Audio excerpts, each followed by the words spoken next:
Don't lose your way, son. When you press start game, they had the balls to make the first thing you see a loading screen with Afro's father's severed head gasping its last breaths perpetually.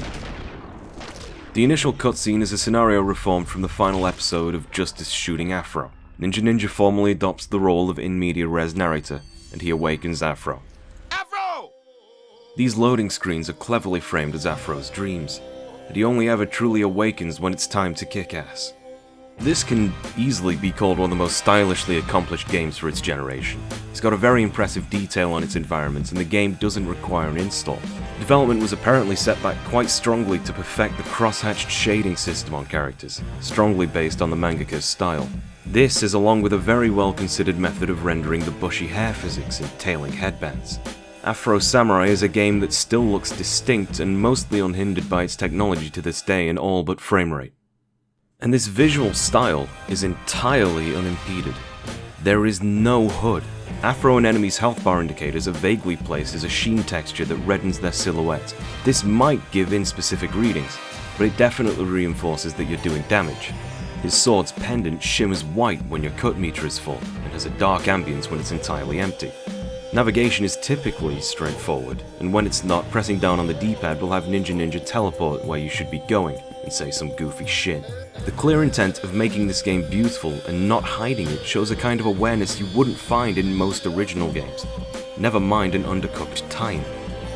The boss fight at the end of this stage unfortunately breaks this immersion. Brother Six's animations of bashing Afro around have no accompanying sound effects.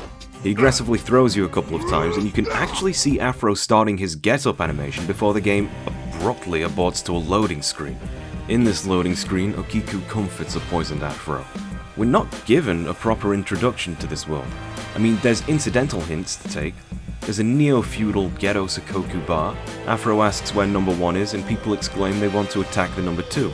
But truly, they want to hit the ground running. As far as world building goes, I suppose the visuals are doing the job perfectly for them. Show, don't tell. Like in the anime, this is an excuse to have a flashback. So conceptually right now, we're in a flashback in a flashback. But it's not to Afro's childhood, it's to his teenage years. We're going to meet Swordmaster's brother. Jino acts like a doting mother carrying a crying Otsuru and offering to wrap his shitty sword for him. This is Afro's formal departure from the Dojo orphanage. After a tutorial on some functional parkour mechanics, you charge the front door and we meet Swordmaster's British brother, an original character who doesn't have much good to say about his family member. A Daimyo is a feudal lord. He's implied to reign over a substantial village and likely more. I suppose in this case, he's a neo-feudal lord, because he somehow has a fully manufactured cigarette to contemplate with. What are you looking for, Afro Samurai?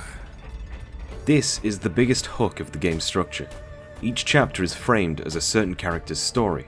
Afro Samurai himself might even be considered a secondary character within his own game, given he's a silent protagonist with key exceptions.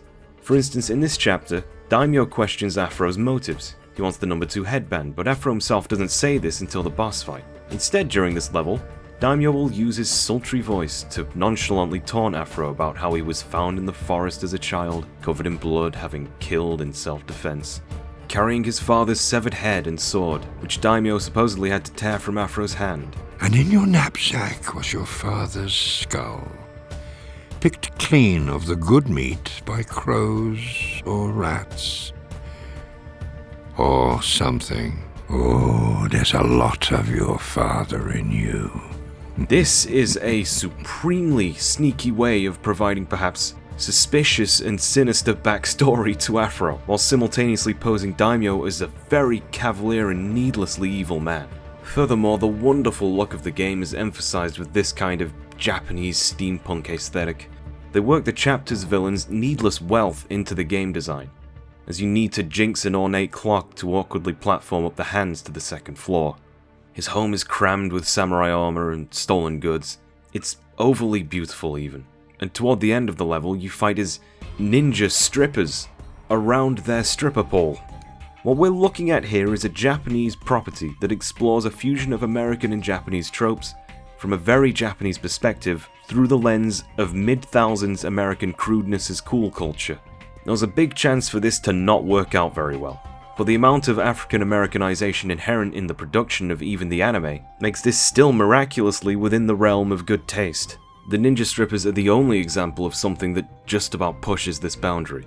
That said, I want to draw attention to how strange this tie-in game already is. The first arc of the game isn't following the story at all. We're focusing on an original character, talking mad shit about his brother. Swordmaster's stoic and resolute character qualities, otherwise well regarded even by the anime, are disgusting to this indulgent and greedy man. Perhaps the only indulgence he's seen himself as having gone a bit too far with is how many lives he's taken. The more men you kill, the harder it is to sleep.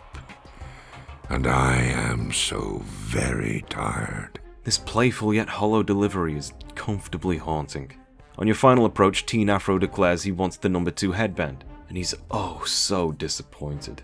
His nihilistic stance decries that any such heavenly concept exists as those 2 headbands. There is only man. His boss fight teaches you to time your use of the block button to induce a stun in the opponent, a perfect parry. A quick rundown of the combat is that your 2 sword strength buttons and a kick button can be mixed and matched in increasing ways as you gain experience through the combat, meaning the game is more fun a second time around. Furthermore, this level up jangle creates massive lag every time it appears, and it doesn't tell you what you've unlocked. An entire pause menu has to be searched to find out what you've unlocked, and nobody's gonna do that. The guard button has strong priority over most of the follow through on your attacks, and even before your attack comes out. Strong attacks at the end of a combo tend to be fully committed though. Guard itself lasts as long as you hold the guard button, making you effectively invincible to all but the largest enemies if you need time to reconsider. Or you can use the guard button to cancel your attacks by tapping it to return to your idle stance and then mashing buttons again. In effect, you can infinitely reset light combos. The way guard can only come later after heavier attacks seems to imply that they were very aware that this technique was a natural outcome of the game systems they created, which also shows some more foresight these Americans had into a largely Japanese genre. Metal Gear Rising would one day have a similar exploit called sword cancelling.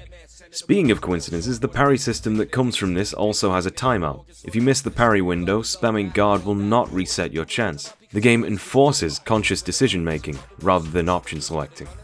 This is a large difference from Metal Gear Rising. I'm gonna kill you! Oh, I hope so. That would be an elegant death. My part in the story would be a good one. So give me that. Give me posterity. You cut down the old man, shattering Afro's crappy sword, and steal back Afro's father's sword, stained in unknown blood. In his last breaths, Daimyo chuckles and says Swordmaster is the number 2. This is all seen by his daughter, who glares with an expected fury at an uncaring adolescent Afro. Naturally, Afro confronts Swordmaster about the number 2 headband in the next chapter. Swordmaster deplores that arrogance, notes his father's sword, and laments that Afro is so much like his dad. Again, creatively, this is really in character, but it's the kind of insult against Afro that pushes you to see what Daimyo meant. Even when the guy's right, he's a bit of a fucking twat, isn't he? Unfortunately, Daimyo's men have chased after Afro to avenge their lord, and they're raiding the orphanage and generally harassing the children. And Swordmaster screams all the way through to ring the alarm bell, save the children, and whatever. And his demanding aggression is frankly off-putting. Like, yeah, I'm doing the fucking platforming tutorial. Stop telling me to hurry. A little further on, there's a part where the camera is forced into a scrolling section to help you platform and to add some cinematography to a brief encounter. I only draw attention to this to note how much even this level, which is honestly a bit drawn out for no reason, still has real care and attention dedicated to it. The second half of this mission consists of saving the children, and Jino being a far more enthusiastically kind-hearted and caring person, tending to the kids. Afro may be saving most of them, but given how you interact with the game systems, all Afro can really do is kill. It's up to Jino to actually escort them. During this, you get a good look at how he uses his dual sword stance in person. Nice case of show don't tell. Along with this kind-heartedness, he's also extremely naive. He doesn't want to believe Swordmaster could be the number 2, and he has a panicked realization that these guys were following Afro. It seems like some of them are also there for that headband based on their dialogue. Their harassment of the children is also a little bit strange and fits in with neither motivation, unless they're construing Afro as one of Swordmaster's watchdogs. Otsuru is crying in a burning building, which is a little bit evocative of Okiku's death in the anime. One of the best tracks in the game is teased here as you sprint to save the young girl. You kill her assailant, and in the end, Jino's there to save her properly. Once again, stacking this thought that all Afro's good for is murder. This is the limitation of your playspace. Oh yeah, after this, there was this really nice gauntlet of enemies, and I got so into the music and the cool fighting system that I didn't even notice. I accidentally glitched in a debug screen for 3 frames while I was detaching a guy's legs. I'm playing this game so hard it's falling apart at my fingertips. This ain't worth dying for! I got kids! Hey, they must have read my stats. Overlooking Swordmaster having middling results with a crowd of mooks, Jino implores he himself go and help Swordmaster. But Afro makes it his mission to join the Kodja and bring things to a head. There's a bit more platforming here to prove you overheard the tutorial, and there are ledges here where enemies fall into the water embarrassingly, before you make it up to a rather dramatic looking coastal arena. The amount of guys that you and the katana fogey are slaughtering, this orphanage could turn into a booming business if Afro didn't have to nab the headband. But unfortunately again, there's another bug. Sometimes between the waves of enemies, he'll start damagelessly slashing at you, the player, shouting about the life that Afro's choosing. What could have been a great set piece to cap off the second arc is undermined by the game's own unfinished scripting. And even worse, after this section, Jino randomly appears in a cutscene on the peak. We're left to quickly assume that he failed to protect the children. Jino blames himself for saving Afro, and takes a dead Otsuda with him into the unforgiving waters. This is the world you have made. Is it everything you hoped it would be? Behold your creation. Truly, you are on the path to godhood. The game's very lucky it's saved by biting rising at times. Swordmaster grandstands to the framing of their demolished home and claims he buried the headband with Afro's father's skull, so nobody could find it, especially Afro. Yeah, it kind of undermines the name Swordmaster, but how you defeat him was hinted at by his brother with the parry tutorial. This works towards the dramatic effect of the fight though. Afro's outgrown his sage wisdom, or so he'd like to believe. Swordmaster continues to give him chances to stop during cinematic sword clashes and save further bloodshed, but that's not really a choice for us, there's only one way knowing Afro could go. In front of this secluded grave, Afro cuts down his master, and once again, this guilt and reluctance to step into the number 2 role induces the schizophrenia that is Ninja, who in this game has less of a black comedy sidekick shtick and more of a black comedy sidekick shtick. If you don't know what I mean by that, here he is playing with an honourable man's corpse. This game was never released in Japan, believe it or not, and if it wasn't because of the bare-breasted strippers, gratuitous blood fluid physics, or severing body parts, it's definitely because of this level of disrespect for corpses. Or perhaps even it's because the next load screen has a severed head muttering "Avenge me" in red sepia.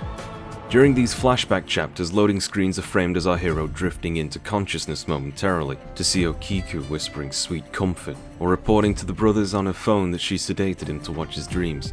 Because some of these loading screens load too quickly to play the voice clips, I've had to actually dig through the game files to find full lines. I've given him a... Oh, as Afro wakes up, we're finally in the present day. My name is Okiku, and I am dead. We're once again framed in a retrospect with Okiku reciting the last week of her life, featuring Afro. This is probably my favourite chapter. The story takes the form of a kind of moody Asian Truman show noir, and she speaks with a solemn poetry that conveys many contrasting emotions bleeding together. This Okiku may be the most complex and sullen character of any of Afro Samurai's adaptions. She had sedated Afro, but after 4 days the guy pretty much just shakes it off and sparks a joint. The man has the drug tolerances of a used lab rat. The level has you follow Okiku through a large, sprawling, open-ended environment which is put to relatively good use. You're chasing her like a ghost, and she seems to appear walking in random directions with no real pathing continuity. This is an effort to make the map feel unfamiliar and create this ethereal ambience. She monologues over the gameplay in retrospect as you parkour. Supposedly all of her life, people would hear tell her preposterous stories of the Afro Samurai, which is confusing, he's only lived one lifetime. Despite the curious apprehension she has at meeting a literal boogeyman, when she tiptoed through his memories, her impression became more empathetic. Perhaps even that she and him were kindred spirits, and then even deeper than that, an inherent malevolence within Afro. The detail that Afro clings to his sword unconsciously like a sleeping child comes up again, showing a kind of bastardized connection he has to his father's only remaining artifact. Don't trust that bitch. She's poison. Many other areas have this strangely large, sprawling, open-ended environment which is attempted to be filled with collectibles for unlocking new moves. Rarely do these feel designed as such though. The vast spaces can seem to go beyond secret hunting, and newer players can't even make use of these spaces because fights are barriered off to force the confrontation. It stinks of lost content. In this bungalow of Okiku's, there are additional camera angles in unused rooms, but only during 1 or 2 returns of several returns to this area. This sticks out in a house of several entirely unused rooms, not even for combat, cutscene, or secret collectibles. Combined with things like Jino teleporting in the last chapter, and other continuity jumps we're going to experience as we go forward, and how the screen at times snaps to black, embarrassingly missing out just one corner. I'm not lamenting this, but I will say there's something haunting about the sense of both empty breadth and the way you have to derive contextual implications in the story from how quickly some events elapse. It's unsettling. I'm unsettled by how openly and proudly the game's rough edges present themselves. In the worst cases, it feels like I'm trespassing in someone else's lost ambitions and picking up the pieces. Okiku describes her profession from facade and inward. She's contrasting how she's a caregiver to the injured, and she prefers the lie of this compared to the truth that she's killing people after rifling through their dreams. But then, after saying that, Okiku delivers this line. I enjoyed this fiction, keeping you content in this place I had built for you, from memories of other, better places. It's lemonade. Do you like it? What exactly is manufactured? This natural sprawling bamboo grove? Who did this? Based on what memories recalled? What better places? There are no further flashbacks to ground this within the game's fiction. And more than that, the game hasn't established any use of lemonade narratively. Only the anime has done that. And this is a direct quote from the anime. It's lemonade, do you like it? What story of Afro Samurai has she heard since she's been a child? I was a silk maker. That's what I told you at first. Lies mixed with truth are easier to spin and keep their shape. The literal story of this game and the meta-narrative are starting to weave together oh so gently and beautifully. Okiku gently wanders as she shuffles deeper into the thickets. She admits she's a dream thief and an assassin, and specifies the beneficial traits of her design as a relatively plain Japanese woman begging to be forgotten. Though this plays on it, having seen so many people come to pass and documenting their memories, who will be there to document her existence. Once the memory download is complete, release his spirit. Release his spirit. Their endless euphemisms for killing amused me. Perhaps for them the word was distasteful, and not the act. Again, that's such a beautiful contemplation. Brother 2 sends an android to ensure Okiku is doing a job, and we confront it and chase it into the tutorial area. A man demands vengeance for his dead son from Afro. Ninja introduces a minigame called Body Part Poker where you try to make a 3-card hand out of severed limbs, with archetypes of characters as the suits. It's very creative, but we're making a joke of this man's plight for revenge. The game doesn't even really wait for you to be done with the scenario, it just fades to black after 3.5 minutes. The perfect length of time for a gameplay scenario in an action game, and then we move on to the next day. Due to the village's seclusion, Okiku comments that she's just as much a prisoner as Afro, and yet, conflictingly, she claims she's not even a real person. She's a ghost, following the crafted fiction of a star-crossed love. Naturally, she puts it more poetically, but it's once again a jab at the fourth wall. She's trapped in a story with a defined ending, and she alludes as much based on how the MT7 treats her as a tool. As an adaptation, this could be seen as a self-condemnation of adaptions as a concept. You stumble upon her at the waterfall, and the screen snaps to black badly. There's all but the subtlest implication that Okiku and Afro have sex that night, and it's so awkwardly put together you could miss this in the confusion, if you hadn't already seen the anime anyway. On night 6, Okiku comes clean about being a stooge for the MT7 cult. Of course, Afro already knew, and she thinks of Afro's complacency as cruelty. The specific wording is that he shouldn't have let the lie continue. But what lie is she talking about? Hers, or the narrative that the two of them are chained within? The game will now tutorialize a mechanic called Pounce. You parry, they're open, and then you jump at them. And maybe you jump onto them so that you can skewer their face or toss them into something. This mechanic is undercooked, and it feels quite janky. The pounce is unreliable, and me trying it out in normal combat was spurred on more by curiosity than necessity, even though it's an instant kill. The tutorial is an extended kind of Zelda idea where it shows you how, then tests you at the end. Okiku sees it as necessary you close the vents of an underground robot factory, and suddenly the enemies start spawning from them. You're meant to pounce on these robots and toss them into the holes they spawn from, collapsing them. What a perfect gameplay scenario for introducing a game mechanic. I don't buy this! We got to somehow close these tunnels, and we being presented with exploding robots? It's almost as if this has all been planned out from the start. This bold accusation goes nowhere within the game's own narrative. This has nothing to do with the MT7's plan. It's just a wafer-thin rationalization you can make at this point, that this is all in-universe chatter, and not characters slowly becoming self-aware that they're characters in a video game. Ninja also infers that Afro and Okiku got to giving some form to the emptiness, if you catch my drift. And I ain't talking about the Heart Sutra, I mean the other one. She is so dead. Jesus. Somehow, just because Ninja is so untouchably cocky in this game, Samuel L. Jackson's cynical and filthy delivery of these pitch-black jokes, it makes me feel like each chuckle I make comes at the chance of heaving bile. I'm gonna enjoy watching you fuck this up. Another weird footnote, our imaginary friend clearly lies about having loved someone once, and talks about his childhood where he'd catch butterflies in a lantern to hint to the player how this Zelda boss fight is going to go down. You toss bastards into this powered teratoma of Asian architecture, and Okiku laments their deaths with the sympathy of someone who'd just seen a bird fly into a window. She comments that the stories of the Afro Samurai have become true for the robots, which is another one of those double meanings. Afro's fulfilling his narrative role perfectly. The two settle in one another's company in an artfully budgeted cutscene, knowing what's going to happen. On the final night, they're charged by a fresh swarm of robot ninjas, and Brother Six comes along to torch the place. Naturally. What's always fascinated me about this game is the reuse of the Afro hair physics. It's not only used for that, but the same visual effect is used for blood, smoke, and fire as a fluid simulation. And in all instances, it's extremely convincing within the art style of the game at broader angles.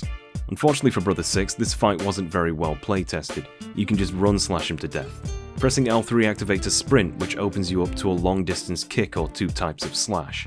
During the fight, he develops new attacks, but, you know, the player will always optimize all the fun out of a game. Okiku managed to survive the fire, and it almost seems like fate isn't in control, but Brother 2 tosses a dagger into her back before she can depart the village with Afro. Anybody else but you, and she might have had a chance. And that summarizes this little stint quite well.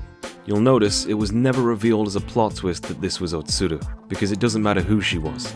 This is Afro Samurai the video game, and the world around you is manufactured to meet this end.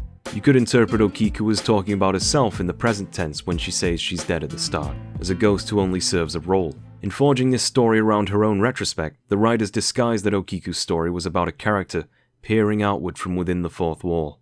Her last flutters of consciousness trapped in a limp body dare to imagine that Afro's returning to the dock because she and him shared something genuine. He kneels down and takes a comb as a keepsake. Got to pay the ferryman. But I am Okiku. And I am dead. It has been 3 whole chapters, and we finally have the seminal flashback of Afro's father falling to justice. Having shot-for-shot comparisons with the anime shows how much of a struggle this game's presentation has with its strange limitations. There's no technological reason to have cutscenes without background music, since all cutscenes are pre-recorded audio. Adding a soundtrack to that audio file would have simply required time. The scene is identical though truncated. Yet, though they wanted this event to be shorter in the game, there's 1 or 2 lines added for justice. It ends here.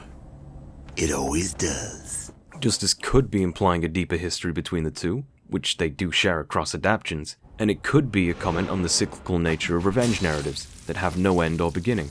Or is Justice's character fully aware that he's in a video game adaptation of a prescribed story? He's talking shit to the concept of a script. The creepiest thing about the game is that it never outright kicks the fourth wall through. It's always just bumping into it through double meanings. Hello.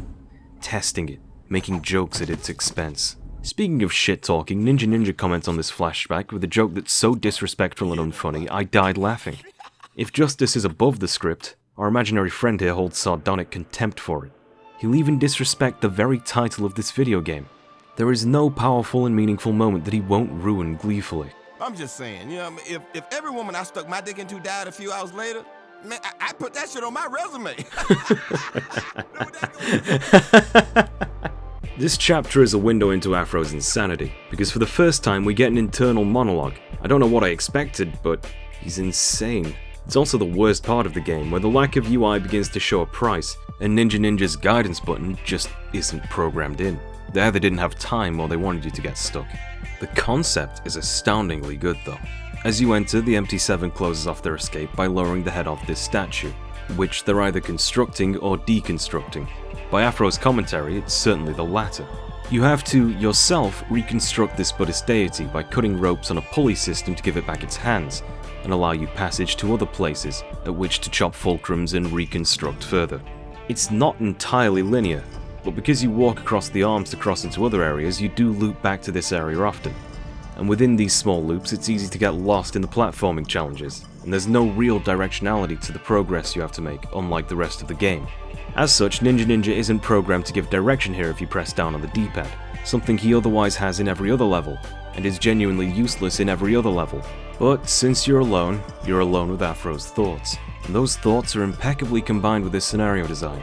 The running theme that pervades his thoughts is that it took so much craft and art, so much meaning to create such a spectacle as the artifacts in this level, and yet so easily can more people come along and simply destroy it, as carefully or as carelessly as they please. He even entertains the thought that you could try to find the story if you stop to look for it, but he dissuades himself. He has to focus on his mission. Those people who come to challenge him, he simplifies their archetypes and just labels them all dead men. In his own way, he's creating the same disrespect for history as the rest of them anyway. During one of your crosses over this deity's arms, he imagines himself as an insect on the arm of a god, and asks Justice if he can feel him approaching. So Afro Samurai has created for himself a god from the bits and pieces he has left, and his goal is to behead it. I think this is a masterclass on design. It's the introspection into a frankly insane character, and although he speaks in demented tongues, his story is told so concisely by the level, if you stop to look for it. But then there are many failures this level has in the minutiae of its smaller scenarios. This machine gun turret that will maim and kill you if you walk on its path, and it has to be platformed around despite this shit clearly not looking like a platform. And then there's these parts where you're meant to throw enemies into explosive crates to unlock the platforming challenge, but the enemy throwing mechanic is locked behind a parry and jumping on them is finicky, and the angle you toss them at is always just a little bit off from where you pointed the analog stick. So you miss every time, and the only backup plan is to slash the crate yourself and let it blow up in your fucking face.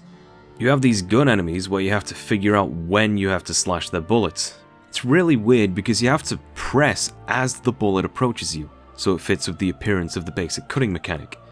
But the animation has Afro unsheath entirely, so it looks like you should release it, and overall it just doesn't feel great to do, and it stops the entire game as you wait for them to fire a few times before you're blessed with the correct guess. Ninja is at the other end of the level to activate the body part poker minigame. It's a linear hallway of enemies, and he's there at the end of it. The minigame ends as soon as you start it. This dude's getting stuck in the geometry. It's like a microcosm of the whole game. Beautiful intent crushed by a rushed development. But you know, man proposes, God disposes. Oh yeah, there's a mini-boss fight with what I believe is suggested to be the daughter of Daimyo. This is probably the part where the game gets this cycle of revenge thing best, since every level there seems to be someone else wanting a piece of the fro for killing their brother or father or some shit. And despite everything, Ninja just compliments that ass. Fantastic. Then we get the real final boss of this level, Brothers 2 and 6. Brother 2's got this whole speech lined up, and it just gets talked over by Afro's narration because he's... There's a toad. Frightened men trying to convince themselves of their convictions. Trying to convince themselves they're right. He's just tired of it. He imagines they're talking themselves up, because he's certainly not listening. So many people have talked up their mad game to him just to get cut down immediately. The grandiosity of these statements to him seems to have lost all meaning. The irony being that Afro has been doing the exact same for himself all through this level. He's been convincing himself of his convictions too. At least according to Afro, might makes right. Which leads to maybe the most intelligent and densely layered joke in the game. Hey! Hey! You talking to yourself again? Man, I worry about your sanity sometimes. Yes, of course Afro's talking to himself again. In fact, he still is whenever you're on screen. Maybe the funnier part of this is that Afro's schizophrenic audiovisual figment is only sometimes worried for his boy's sanity. This is after a chapter where we witness his bonkers internal monologue where he begins creating a god just so that he can kill it, and ending with the complete rejection of other humans so he can more easily kill them. I really hope the writers are proud of this. Brother 6 and 2 legitimately die from the debris of a split missile, which you cut up yourself because of course the cutting mechanic is going to be used for that. Honestly, it's genius. You do it like 4 times for a single boss fight and it's never done again. The bullet deflection mechanic tutorial implies that you can interact with projectiles, so the boss fight has no tutorial and it makes it 200% cooler. But the bullet deflection mechanic works entirely differently, so where the rockets rely on ordinary cutting mechanics, you'll unfortunately eat some shit trying to guess what the game actually wants you to do. The next level is the approach up the mountain. This is probably the most faithful level in the game to the anime. This is a very linear level with a lot of uninterrupted gameplay, so it's kinda calming. A bit of slicing down elevators here, a bit of slicing up dudes, a bit of climbing up stuff. It would be relatively samey without our ninja friend's commentary though. We're about to run into the game's AFROBOT, but it's far less of a technical achievement this time, more of a robot gollywog. You could argue with me that this might have been the first level they created, though I don't think it was. It looks a tad more primitive than the rest of the game, and even the boss fight has the same animations as the protagonist. And it doesn't have the same biting narration in the background. It feels like filler even, despite being the most faithful adaptation yet. Very interestingly, AFROBOT doesn't attack outright. In fact, the way they try to play off his clone-like nature is that he dodges and duplicates your attacks perfectly, which makes this fight even more faithful to the concept. You are indeed fighting a reflection. He has enough power in his attacks that he can break your guard, and if your swords meet perfectly, as they often do, no damage is dealt to either side, though he tends to win out eventually. And I couldn't parry him at all since he tends to wait for you to attack. The anime had Afro unleash his inner essence from deep within his soul to create a sword strike that had no history or practice, that flowed entirely from him, and not from his knowledge. So, blade mode, right? This tool you've actually been using all the way through the game? Is the best option actually to jump over AFROBOT just like in the anime and cut him a new arse crack? Yes. Yes it is. How fucking cool is that boss fight? Have you ever seen something transition so perfectly from animation to gameplay? Absolutely perfect. After this there's a bit more ascent, a bit more cutting, a bit more wall jumping, and you find another announced squad of what may be the hardest tactical enemies in the game. Well, this gives me an excuse to spotlight another effort that they didn't really need to put in. You're stopped in your tracks by some non-Afro Samurai. These samurai have very interesting animations, and if you fail to cut them up yourself, they'll seppuku in order to maintain their honor. Since the game's progressively calculated cutting system was said in interviews to have been programmed to avoid the need to create numerous death animations of enemies being sliced up, they clearly instead put that effort into actually creating genuinely interesting death animations for enemies. Even though, ideally, you'll never see it, as the cutting system gives you health. What's more, usually when enemy squads introduce themselves, drums pick up a beat, and enemies spawn in with cool pauses to reveal the situation around you, all in time to the music. This is all over the game. Even mid-fights, enemies can wait to spawn to the beat. Do I look familiar? My father, you killed him! Cut that fucker down! That's fucked up. That's the number 2 hairband. Masake! Kill him! In what world was this necessary? These absolute nobodies have been getting cool-ass introductions to some of the most astounding music. That music develops its own kind of Japanese orchestral covering with traditional beat sampling and mixed to suit the calm rapping. And suddenly the game's combat will crystallize into a clear intent. Afro Samurai, more than anything else, is an aesthetic, and this game captures it all too often. And as you're fighting, there's these drama cams where it split screen stylistically on beat to introduce new enemies or elements you have to pay attention to, like snipers. Sometimes, yes, the walk animations of these characters looks like they're using their swords for dowsing or to light a cave or something, but, you know.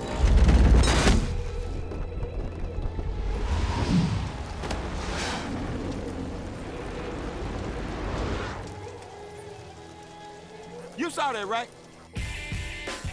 You have an illusory amount of air control. You can push the stick and Afro will swing his feet, but if you haven't noticed, the horizon is a roulette wheel. With a lack of any firm routing, the left analog stick is useless and it's just here to remind you that there's no floor. Your combo animation set is tweaked to actually function in the sky. And again, it's kind of useless other than to sell the chaotic trajectory, as the cool trailing effects that usually show the momentum of your swings spirals upward like smoke lost to a breeze. This is all to say you're pushed into a reactive playstyle when your enemy has air dominance. You can block its lasers with the block button, pretty sick. Even splices the beam like it does in the anime and reflects back into the robot's skull. He'll launch missiles that you kinda sway out of the way of, and most importantly, as he comes in to manually strike you, you can blade mode his ass as he passes. If he catches you out, you'll know it because he'll tumble very dramatically. There's really nothing they didn't work with to sell the fight's chaotic nature. I wish it weren't so bespoke. So many of these mid-air systems created for this one section that would have opened up so many more combo options in the proper game and made for a more flexible flow. Oh, that and the music's sick as hell. It's strung in towards some kind of funky bluesy heavy guitar. I wish I had more time to gush over this fight. Afro lands and we look over a familiar shrine. Based on files extracted from the game, there was going to be a longer run-up between these two sections, possibly cut for time for the flow of the story. Sadly, the pacing of this area is a little rushed now. We snap from the coolest fight ever to a creepy atmosphere, and there's hardly a loading screen to distinguish them. The cut lines are ninjas saying, "God damn, I thought you was cold," and jokes about huddling together for warmth. Assuming you're walking through the snow, he claims there's something stalking Afro, and in all likelihood, it's an enemy. There's also several misplaced loading screen dialogues which only function in a later context. Had they been used, they might have buffered this prelude section and also placed Kuma's story later on in the game. As is, though,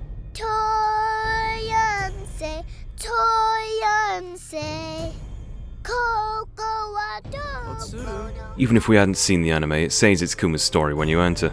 Kuma here is a stranger character than we know, though.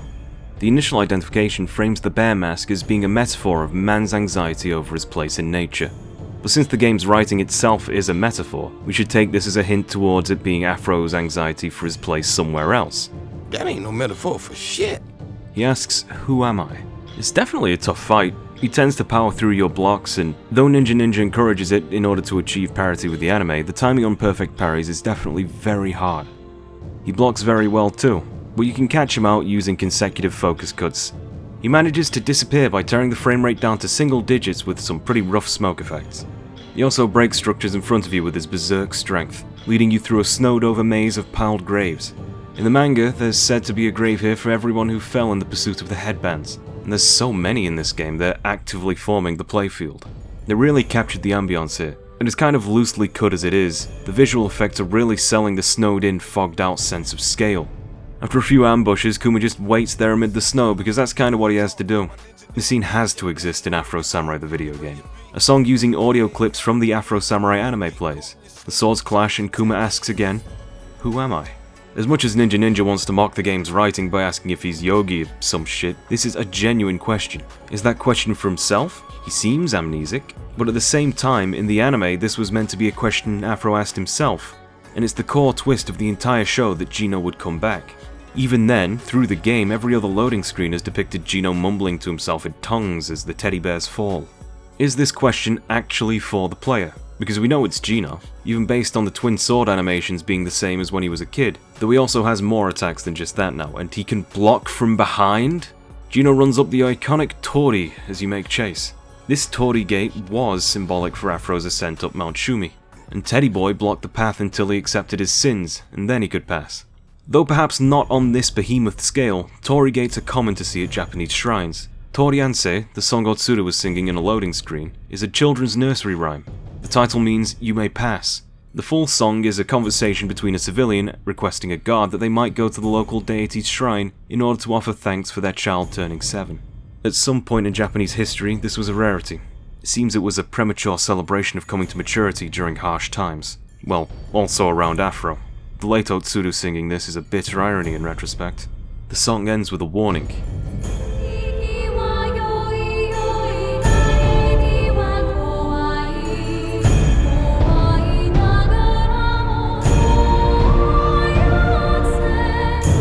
Very fitting that it's in a minor key as well. Jino stalks you from beyond the wall, and there's a puzzle battle where instead of fighting, he charges at you.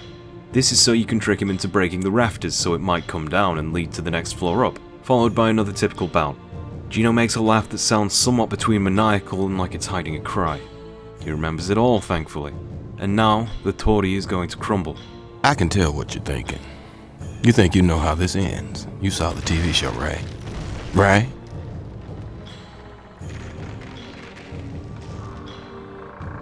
But that was a TV show. And TV shows demand a happy ending. You know this ain't the kind of story that has a happy ending. This is the only time Ninja actually uses his in media res narration to comment on the story events from hindsight. Or is it? Jino's theme begins to play, but with lyrics. They're the lyrics to Torianse. The sadness that fills him shows here. It's a kind of sadness you never see Afro expose. Tears, hurt, hardship.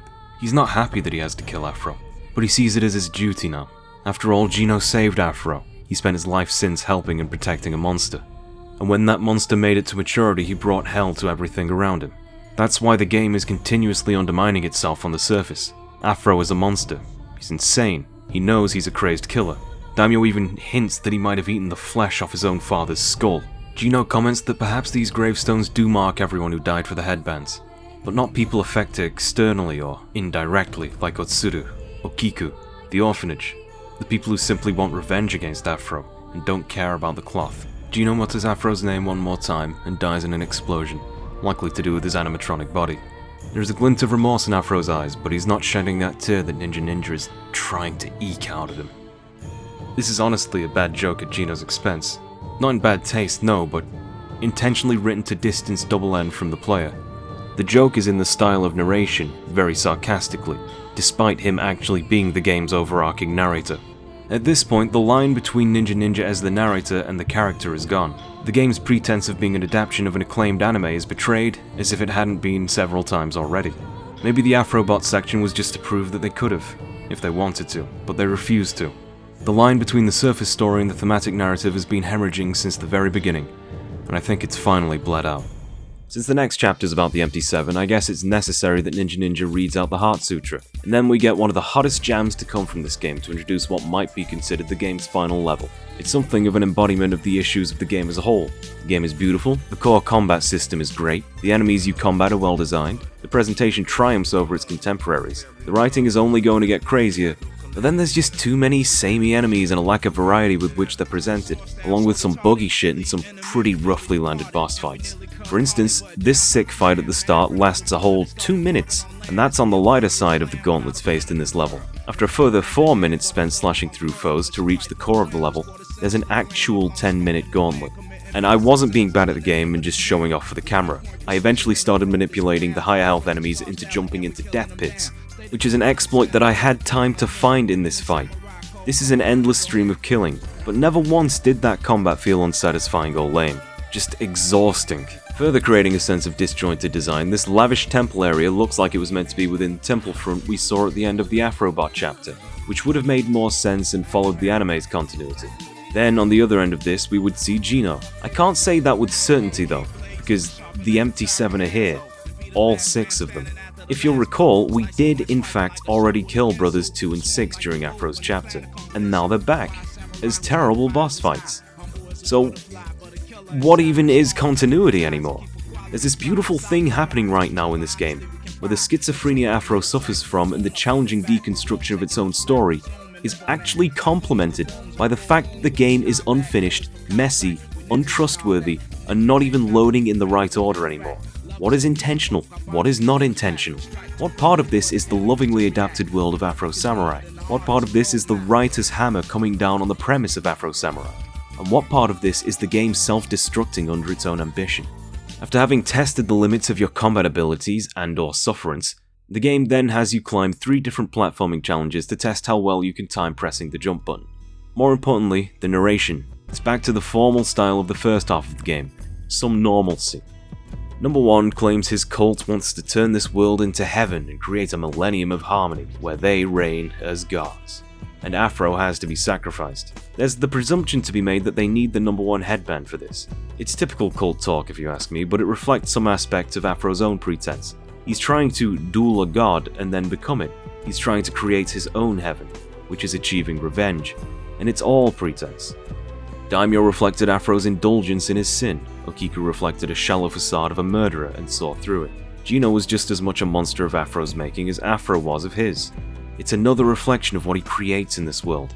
Ninja has a premonition that Afro shouldn't go into this weird industrial mining Rubik's Cube of death, implores him even.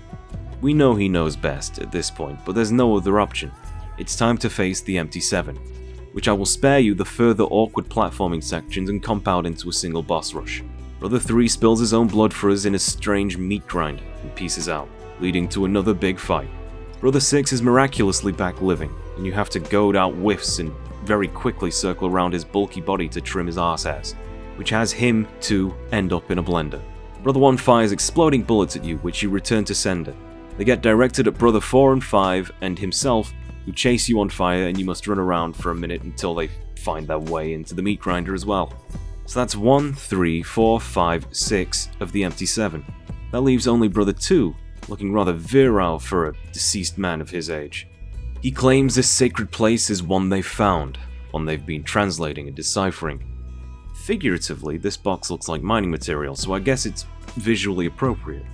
The 6 of the empty 7 are for a set of objective 3-dimensional directions. Every direction the compass points, and then up and down. And the 7th, that is God. A center, a whole entity, a singular point. One who is 1. And yet Afro is 2. But you are not alone. There is a split in you. A fracture. A schism. What is he talking about? Don't listen to this bullshit. To ascend to godhood, those 6 must be sacrificed. And all but number 2 have been sacrificed. But any number 2 will do. He wants to make Afro, the number 2, his stand-in. This sounds like absolute insanity, sure, but the onslaught of bots doesn't subside. The screen turns to black as he's still monologuing about ascending Mount Shumi and heaven, and how Afro is releasing what binds him to this world. Afro Samurai dies. Afro Samurai is dead. Good morning, mighty samurai. You were talking in your sleep again. What does it mean, Mama? It doesn't mean anything. That's why it's called a dream. Afro!